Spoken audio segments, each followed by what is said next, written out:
మిత్రులారా, ఇంతకుముందు మేధావులు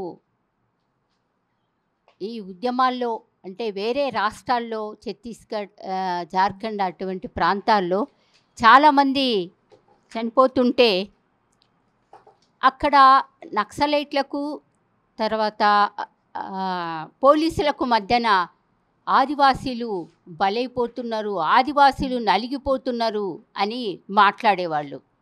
కానీ ఇప్పుడు వాళ్ళు ఎందుకు మాట్లాడడం లేదని మేము ప్రశ్నిస్తున్నాం. ఎందుకంటే ఇప్పుడు డైరెక్ట్గా అక్కడున్న పోలీసులు అమాయకులైన ఆదివాసీలను మట్టుబెడుతున్నారు. అక్కడ ఉద్యమము ఎక్కువ అయ్యే కొద్దీ అక్కడ 300 క్యాంపులు ఉన్నాయి. తర్వాత ఇక్కడ మా డిమాండ్లో ఉంది 7 లక్షల బలగాలు ఉన్నాయి. అంటే ఇవన్నీ ఎందుకని మేము ప్రశ్నిస్తున్నాం అంటే పాలకులు అంటే కేంద్ర ప్రభుత్వం తన దేశంలో తను పాలించే ప్రాంతంలో వేరే దేశాల్లో ఉండేటట్టు యుద్ధం వీళ్ళపైన ప్రకటించడం న్యాయమా? ఇది వాళ్ళు చాలా అమాయకులు, అడవిని రక్షిస్తున్నారు. అసలు మనం పట్టణాల్లో ఉంటున్నాం, మనకేం తెలియడం లేదు.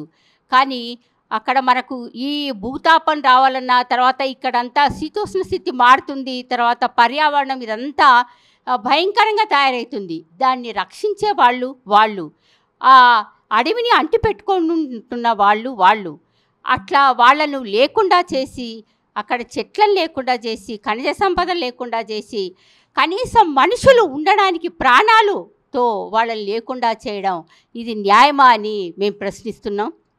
ఇప్పటికే చాలామంది ఈ వీళ్ళ హింస భరించలేక ప్రాణాలు కాపాడుకోవాలని ఎంతోమంది ఆదివాసీ పురుషులు ఈ అడవిలోకి వెళ్ళి పారిపోయి ప్రాణాలు రక్షించుకుంటుంటే కూడా వాళ్ళని వదలడం లేదు. రేపు వాళ్ళంతా అంతమైన తర్వాత గూడాల్లో పిల్లల్ని చూసుకుంటున్న మహిళలు వాళ్ళకు టార్గెట్ అవుతారు.